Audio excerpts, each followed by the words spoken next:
Ah, franchement, c'est dans ces matchs-là où je me dis que Carlo, il abuse complètement. Les mecs, on se retrouve pour une vidéo débrief de ce match entre la Real Sociedad et le Real Madrid pour ce demi-finale aller de la Coupe du Roi au stade d'Anoeta. À l'extérieur, le Real Madrid a fait le taf, s'est imposé par le plus petit des scores, 1-0, avec un but évidemment de Bobby, de Hendrix, un but à la 19e minute, du monsieur qui ne gratte que très peu de minutes. Le mec, je crois, il a 15 matchs joués en Liga. Pourquoi 135 minutes? Il joue 8 à 9 minutes par match. Ancelotti lui donne que des miettes.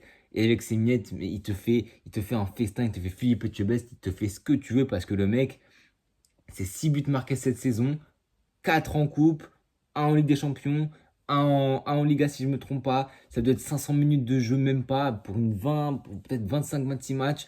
Honnêtement, c'est vraiment ridicule. On espère qu'il aura beaucoup plus de temps de jeu. Il a été titulaire aujourd'hui à la place de Kylian Mbappé qui n'était pas là, pas dans la liste. À la liste, il manquait seulement Thibaut Courtois, Valverde et Mbappé. Courtois au repos évidemment parce que ça sert à rien de le mettre parce que tu vas mettre Lunin évidemment. Et si tu vois, tu mets Sergio Mestre, tu as quand même tes joueurs de la Castilla qui sont juste derrière. Tu as Valverde, évidemment, ça fait du bien pour lui. 2 matchs de suite sur le banc où il joue même pas, il se repose. Il en a grandement besoin, même si on sait que ce cyborg, il doit se ronger les ongles devant la télé parce qu'il veut jouer, évidemment. Et Mbappé, pas dans le groupe. J'ai vu à ce qu'il paraît dentiste, un truc comme ça. Donc bon, il me semble que ça doit être ça. C'est pour ça qu'il n'est pas dans le groupe aujourd'hui. Ça profitait à Hendrix ce soir. Et je pense que même si Mbappé était là, je dis ça peut-être, mais peut-être que je me trompe, parce que même si Mbappé était là, je pense que Ancelotti aurait mis Mbappé à la place de Hendrix. Mais Hendrix titulaire, ça a encore marqué, ça a encore marché. Il a marqué un doublé contre Celta Vigo en prolongation avec un double service de Arda Güler. Il avait marqué contre les Leganés aussi lors de la victoire 3-2 avec le but de Gonzalo Garcia à la fin. Il avait marqué, je crois, le deuxième but du match après celui de Modric à la 13e minute, si je ne me trompe pas. Donc ouais, Hendrix, c'est un joueur qui prouve et un joueur qui, même avec ses entrées, on le voit, il a une explosivité, il a une vivacité, il a une envie de bien faire, il a une envie de se montrer, de se prouver. Et c'est ce que j'attends d'un mec qui a que très peu de minutes. Ça me fait bégayer tellement. Je comprends pas pourquoi ce mec n'a pas plus de minutes, pourquoi il n'a pas des quarts d'heure, pourquoi il n'a pas des 20 minutes, 30 minutes, notamment dans des matchs cette saison. T'as quand même survolé en Ligue des Champions, en Liga, t'as beaucoup d'avance, notamment dans le score, et tu veux pas rentrer Hendrix.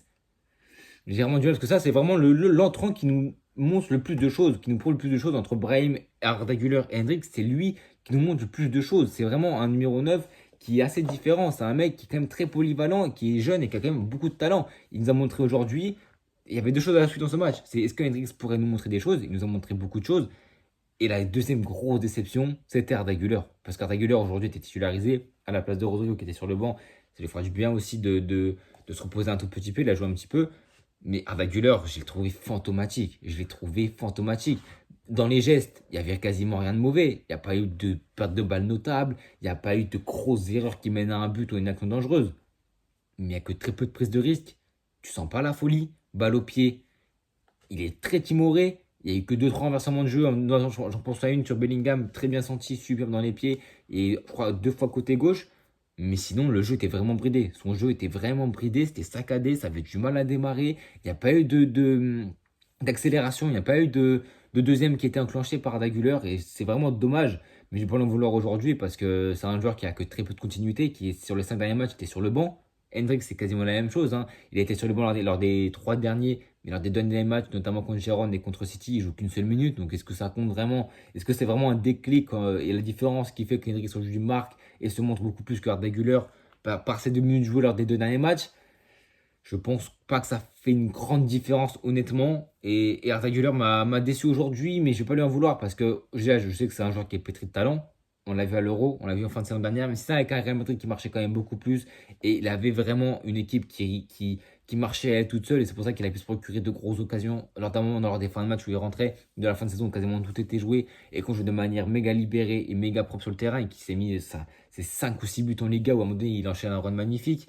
Là, c'est quand même plus compliqué pour lui. On le voit quand l'équipe tourne pas, il faut prendre la main mise sur le jeu, il faut aussi qu'il aille sur le côté gauche parce qu'on sait que c'est un Real Madrid qui penche côté gauche. Rodrigo, lui, il a très bien compris. Début de saison, il était sevré de ballon, il avait que très peu de ballon à négocier.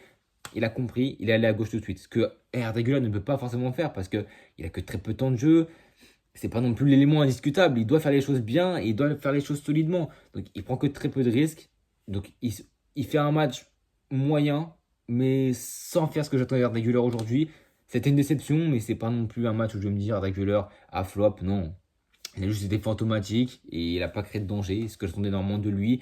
Et c'est pour ça que il a été bon de défensivement et c'est heureusement pour ça que je vais pas forcément lui en vouloir parce que bon, au-delà de n'importe offensivement, si tu es solide défensivement, bon bah tu fais ton travail au moins en demi-mesure. Donc ouais, c'était un match où je m'attendais beaucoup de Hendrix et d'Edouard Daguilar notamment. Il y en a un qui a répondu présent en marquant un but et le seul but du match, et l'autre a été un petit peu compliqué. On peut noter notamment aussi lors des faits de ce match, Vinicius Junior, pas homme du match, mais capitaine de ce soir, première fois capitaine pour lui de son histoire avec le Real Madrid. C'est beau évidemment, c'est l'histoire, elle est magnifique de 2018 jusqu'à maintenant, jusqu'à la blessure contre l'Ajax, les immenses déceptions, les flops, c'est passé par la rage, par l'impulsivité, par la tristesse, par la joie, le travail, l'abnégation.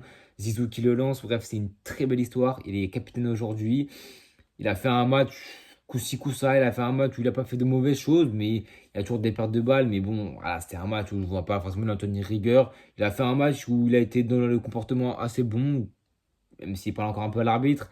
Il n'a pas fait un match où je me suis dit, ouais, non, c'est un match mauvais de Vinicius, il sort dedans. Non, c'est un match où il essaie de provoquer. Il a passé quelques dribbles, quelques vis-à-vis. Il y a eu quelques déchets, évidemment, mais c'est pas un match où il se procure une grosse occasion. À un moment donné, si je ne me trompe pas, il y a une frappe bien arrêtée et assez trop sur Remiro. Il a créé quelque peu du danger, mais c'est plutôt collectivement où on a été un petit peu déçu. Enfin, en tout cas, moi, j'ai été un petit peu déçu. Où j'ai trouvé qu'au milieu de terrain, Suzic, Bryce Mendes, Zubimendi, franchement, ils nous ont quand même bien taffé. Et c'est dû aussi au positionnement de Tchouaméni, qui était défenseur central aujourd'hui, qui n'était pas milieu de terrain. Et franchement, le Tchouaméni qui ratisse des ballons, ça aurait pu nous faire beaucoup de bien. Parce qu'on a subi quand même beaucoup d'occasions dangereuses. Heureusement qu'on a un Lune à un moment donné qui nous sort une parade contre Kubo, une double parade où il sort limite aux fraises, mais c'est un vrai réaction. C'est soit ça, soit tu te prends un contre un bout portant et t'es quasiment mort. Lui, il a décidé de sortir. On a quasiment, je pense, le meilleur gardien du monde remplaçant à nos rangs. Et c'est André Lunin qui est toujours là, qui est toujours présent, qui fait toujours des assez bons matchs, même si quand Courtois s'est blessé, notamment contre Liverpool, le Barça, etc., il est passé un petit peu à côté. Il a pris quand même beaucoup de buts, même si c'est pas que de sa faute, c'est collectivement. Là, il a fait un très très gros match aujourd'hui. Il a subi de grosses occasions. Il a quasiment toujours été propre, toujours juste. Remiro aussi, on peut dire pareil. Remiro a été pareil de l'autre côté, mais ouais. Si on est là 1-0, si on gagne ce match à l'extérieur, c'est aussi grâce à André Lunin, on peut le remercier. La défense était un petit peu remaniée parce que c'était Fran Garcia à gauche, charnière Tchouaméni avec Rudiger et Asensio à droite qui prend un carton jaune, je crois, ouais, c'est à la 45e plus 1, il est sorti à la mi-temps. On a vu d'ailleurs cette Anoeta que ça a été arrêté, je crois, à la 48e minute. Vinicius, Oyarzabal, ça a pas à l'arbitre. On a un message qui a été transmis sur le terrain. On s'est encore dit, ouais, insulte raciste. Je suis sur Twitter pour savoir ce qui s'était dit, pour comprendre ce qui s'est passé. Et je me suis dit, ouais, bon, insulte raciste, c'est malheureux, mais on est habitué envers Vinicius, envers Rudiger, envers Kama ou Tchouaméni, peu importe. Et en fait, non, c'était des insultes envers Raúl Asensio. Donc, c'est pas moins pire, c'est la même chose, même si c'est pas du racisme, c'est des insultes, ça souhaite la mort de quelqu'un, donc on le veut pas. Mais moi, j'ai vu l'image, je pense qu'on l'a tous vu. Même si c'est des insultes envers Asensio, il y a toujours un ou deux Mongols qui font des mimiques de singe. Et le mec, le poteau était pris en 4K, donc on espère qu'il sera banni de tous les stades d'Espagne. Et c'est malheureux de voir ça, notamment en Liga. Et c'est souvent en Liga, et souvent contre le Real Madrid, et souvent contre Vinicius. Et on le voit sur l'image, c'est que Vinicius, et derrière lui, tu as un mec qui fait des mimiques de singe. Donc bon, c'est dommageable, c'est dommage, hein, mais bon. Les mecs, qu'est-ce que vous voulez que je vous dise? Les mecs, ils veulent pas comprendre. C'est comme ça dans tous les stades de Liga. À chaque fois que le Real se dépasse. Et on se rappelle aussi à Valence. Enfin, c'est n'importe quoi. Mais bon, ça, limite, c'est devenu une banalité. Ça n'aurait pas, ça ne doit pas l'être. Mais c'est limite devenu une banalité. Tellement les sanctions sont tellement minces que les personnes et les humains de ce type font vraiment des choses qui pensent que ça se restera impuni. Et pour moi, il faut punir ça assez gravement, assez lourdement. Bannissement, pardon, de stade. Et même des peines ou des amendes pour le club, des amendes pour la personne. Mais bon, je pense que c'est un peu trop demandé pour Tebas. Aujourd'hui, on part avec la victoire. Tant pis pour eux, tant mieux pour nous. Et ouais, je parlais de la défense centrale. Asensio qui a fait un match en tant que latéral droit, pas forcément très très bon. Et j'ai plus envie de dire que c'est collectivement, ou comme j'ai dit, tu as mini défenseur central, ça laissait quand même des trous au milieu de terrain. Ceballos, Kama, ils sont réputés pour avoir un assez gros volume, notamment offensif, mais défensivement, voilà, pour moi, Tchouaméni aurait fait du bien défensivement parce que Bellingham, il était dans ce milieu de terrain, mais on voyait qu'il faisait pas les retours défensifs. On voyait qu'à un moment donné, on était vraiment en 4-2-4. T'avais Güler qui était obligé de compenser Bellingham. Bellingham a pas fait trop les efforts défensifs, même si bon, il fait la passe décisive sublime pour Hendrix. Hein, on peut pas lui reprocher qu'il fait une passe magnifique. Et au début de l'action, c'est Vinicius qui va gratter ce ballon. C'est Vinicius en tant que capitaine qui. C'est pour ça que c'est des petits signes comme ça, juste un brassard. Mais le brassard, c'est pas juste un brassard. C'est toute une image. c'est tout un symbole en fait pour Vinicius et ça l'a galvanisé, je pense, pour le début de match. Il récupère ce ballon à la 18e minute, il lance Bellingham qui trouve une magnifique passe, Hendrix dans le dos des défenseurs, à la limite du hors-jeu, le contrôle un petit peu trop long, mais avec sa vitesse, sa percussion, il termine, je crois, c'est extérieur, pied gauche ou pied droit. C'était magnifique. Il a eu deux grosses occasions. Il a eu ce but-là, et à un moment donné, une occasion, peut-être encore une passe de Bellingham, si je ne me trompe pas. Contrôle splendide, encore dans le dos de défenseur, contrôle magnifique, pied gauche, non, genou gauche ou genou droit peut-être, et bombarde des fusils, pied droit ou pied gauche. Barre transversale, malheureusement, ça aurait pu faire un but magnifique. À 2-0, tu aurais vraiment été à l'abri. Là, 2-0, à l'extérieur, le retour, c'est le 1 avril chez toi. Je pense que Sociedad ne revient pas. Ils sont actuellement 9e de Liga. Ils ont quand même un manque offensif, hein. On a vu le match aller en Liga où on gagne le match de 0 sur deux pénaltys de Mbappé et de Vinicius. Mais je crois qu'ils touchent 2 à 3 fois la barre. Certes, ils ont joué beaucoup de malchance. Mais offensivement, quand même, dans le dernier geste, ça pêche énormément côté de la Real. Il y a quand même très peu de danger offensif, même si il y a quand même beaucoup d'occasions de leur part, hein, peut-être même beaucoup plus que nous. Mais au final, peut-être que les XG, peut-être que je vais les avoir sous les yeux, je pense qu'on doit avoir le plus d'XG qu'eux. Ouais, on a 1,56, ils ont 1,09 parce qu'ils ont beaucoup plus d'occasions, j'ai trouvé. Beaucoup plus d'occasions dangereuses devant l'Union et dans les 15-20 derniers mètres. Mais c'est nous qui nous créons les plus de frappes. À un moment donné, Bellingham aussi, qui fait une énorme frappe sur une déviation de Tchouaméni, sur une action menée avec Vini, Tchouaméni qui dégage, enfin qui décale. Pour ça, Tchouaméni, il a fait un gros match aujourd'hui, hein. Défensivement, offensivement, la lecture du jeu, là, la lucidité pour mettre la talonnade pour Bellingham qui trouve une frappe déviée par le défenseur. Remiro, il a limite le genou par terre, il arrive à la chercher. Remiro, c'est quand même un très gros gardien côté espagnol et côté Real Sociedad. Il fait deux grosses parades, notamment dans cette action-là. Il avait quand même été mis à rude épreuve, je crois, ouais, 5 frappes cadrées contre Real Madrid. Il a quand même fait de grosses parades. Il a quand même fait de grosses parades.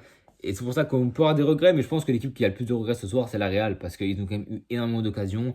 Ils ont pêché à la finition, au milieu de terrain, ils ont quand même été un petit peu supérieurs à nous, j'ai trouvé. Suzic, Subimendi et Brais Menez, ça a été solide. Kubo, dans notre dernier geste, ça a pêché malheureusement. Et ça nous, c'est à tout notre honneur, parce qu'honnêtement, on se sort de ce match avec un Bellingham qui a la note de 8,2. Homme du match selon Flashcore, il a fait un match assez solide offensivement. J'ai pas trouvé son match extraordinaire, honnêtement. J'ai vu ça s'emballer sur Twitter. Peut-être que j'ai vu des choses, enfin, j'ai pas vu des choses que certains ont vues, mais la passe est splendide. Certes, le volume de jeu était quand même conséquent. Tu sais que quand il part balle au pied, il y a personne, quasiment personne qui peut le rattraper. Il a vraiment ce truc-là particulier, cette touche particulière, cette touche Bellingham. Quand même, son frère, il a Job. J'ai vu des séquences avec Sunderland où, tu vois, c'est Bellingham, c'est dans le sang de la conduite de balle, vraiment l'opposition du corps. Franchement, c'est propre. Et il a fait un bon match, certes, mais pas un match non plus extraordinaire. J'ai trouvé que collectivement, on aurait pu faire beaucoup mieux, on aurait dû être beaucoup plus serein avec l'utilisation du ballon. Même si à Sociedad, ils ont fait un gros pressing, hein, ils nous ont quand même asphyxié de nombreuses fois. Il y a des moments où des passes qu'on pouvait, pour se sortir du pressing, on les a pas trouvées. Même Fran Garcia, Asensio, même Vasquez, il a fait un peu de bien sur ce point-là. Mais ouais, c'est un match où c'est pas un match extraordinaire du Real Madrid, c'est peut-être même un match mauvais, mais c'est un match pour des occasions. Tu aurais pu gagner à 2-0, mais tu aurais réussi pour reprendre beaucoup plus d'occasions si ton gardien, c'est pas l'uni, non, c'est pas l'uni. Donc ouais, c'est un match où le Sociedad va avoir des regrets, où nous, on trace notre route. Le prochain match, c'est contre le Betis, c'est samedi à 18h30 si je me trompe pas. Il y a l'Atlético Madrid, je crois que ça doit être mercredi. Ouais, c'est mercredi. Le calendrier, je l'ai sous les yeux. Ouais, c'est mercredi. Ouais, c'est ça. De toute façon, vous avez les matchs qui s'affichent.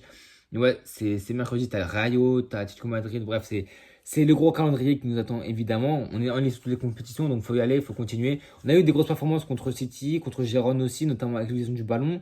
Là, c'était plus compliqué, mais on sait que c'est une équipe quand même, même si c'est une équipe qui nous réussit plutôt bien, il y a quand même de temps en temps à Anoeta, à San Sebastian, où c'est assez compliqué de les jouer. Et là, on a fait le taf aujourd'hui, on a fait le strict minimum, on a pu faire mieux. Malheureusement, on n'a pas réussi à faire. On a une équipe en face qui était assez coriace. Tout de même, en faisant tourner, hein, t'as pas de Valverde, t'as pas Rodrigo titulaire, t'as ni Mbappé. Défensivement, t'as pas Courtois, t'as pas Valverde, enfin, t'as pas Valverde défenseur droit. On a eu Adar Ceballos qui s'est sorti sur blessure. On espère que c'est pas grave parce qu'il reste quand même une très grosse saison, donc on espère que c'est pas trop grave. Mais je suis pas inquiet parce que même Tchouaméni peut remonter en côté de Kama, et t'as même Valverde qui peut aller latéral droit pour Asensio, pour la place de Tchouaméni, ou même Valverde milieu de terrain pour garder ce défense centrale, Rudiger, Asensio. Enfin bon, tu peux quand même bouger énormément de choses côté Ancelotti. Il a quand même beaucoup d'armes sous la main pour faire changer les choses parce que tu as quand même énormément de qualité et des joueurs qui sont très polyvalents et qui peuvent jouer à quand même plusieurs postes. Donc ouais, franchement, je pense que je vais conclure là, hein. Pour moi, le top et mes flops de ce match, ça doit être. J'ai aimé le match de Bellingham. Henrix, évidemment, parce que ça fait du bien pour lui. Flop, D'habitude, je mets jamais de flop, mais là, flop, je mettrai régulière, même si c'est quand même sévère. Je mettrai régulière aujourd'hui, parce que pour moi, ça a été le pire joueur du Real Madrid, tellement il a été fantomatique. Et ouais, top. Lunin, évidemment, parce que les gardiens ne les soulignent jamais assez, mais Lunin, s'il n'est pas là, je pense qu'on se prend un ou deux buts de plus. Il a une envergure et il a quand même un certain statut, même s'il est remplaçant. Tu sais, la campagne qu'il a fait l'année dernière en Ligue des Champions, aussi en Liga, même s'il n'a pas joué la finale. C'est quand même un gardien qui inspire la peur. Et aujourd'hui, il fait clean sheet, donc ça fait du bien. Ça fait du bien aussi pour ses stats, parce que je crois que cette saison, tous les matchs où il a joué, il a pris que des buts. Donc là, tu vois, un clean sheet, un 0 il se rassure, on se rassure, même si on n'a pas fait un match extraordinaire. C'est un match qu'on a vu plein de fois cette saison côté Real Madrid. Donc voilà, il n'y a rien à. Il n'y a pas à avoir peur, il n'y a pas de quoi stresser. C'est un match qu'on a vu plein de fois. On prend même pas les 3 points, on prend la victoire. On prend une option sur la qualification pour les demi-finales. Le match se joue dans quasiment un mois et demi. Alors, il y a la Ligue des Champions, il y a la Liga, il y a la trêve. Bon, bref, les tendances et les tangentes ont encore le temps de s'inverser. Donc bon, n'hésitez pas à me donner vos top et flop en commentaire, de vous abonner, à liker, à partager et à mettre tout le monde.